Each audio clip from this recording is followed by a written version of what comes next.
ин наврасон дар синфи якуми муассисаи таълимии ғайридавлатӣ гимназияи хусусии Ганҷ дар синфи русӣ таҳсил мекунанд. Бояд қайд намуд ки бо қарори муассиси ин таълимгоҳ Файзулло Файзиев соли аввал дар ин муассиса синфи русӣ кушода шуд ки айни замон дар ин синф 30 нафар фарзандони сокинони шаҳри Хуҷанд таҳсил мекунанд.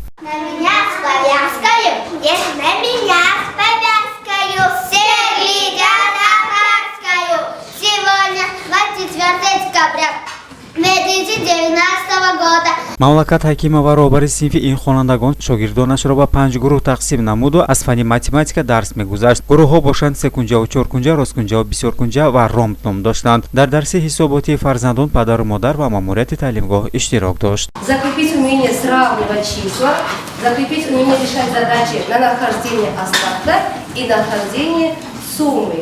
Ребята, на уроке мы с вами будем повторить, я говорила, да, уже в начале урока, что будем помогать сказочным героям.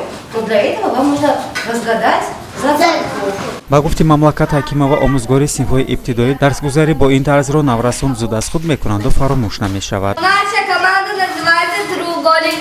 Треугольник – это геометрическая фигура, которая имеет 3 стороны и 3 угла. Я командир команды многоугольник Усманов Салмайсов. Наша команда называется многоугольник. Многоугольник – это фигура разной формы, разных углов. Гарчанде соли аввали таҳсил ҳам бошад, аммо наврасон бо забони русӣ ҳам озод суҳбат мекунанду мисолҳои математикиро ҳам дар тахтаи синф ва ҳам дар ҷои нишаст ҳал мекунанд.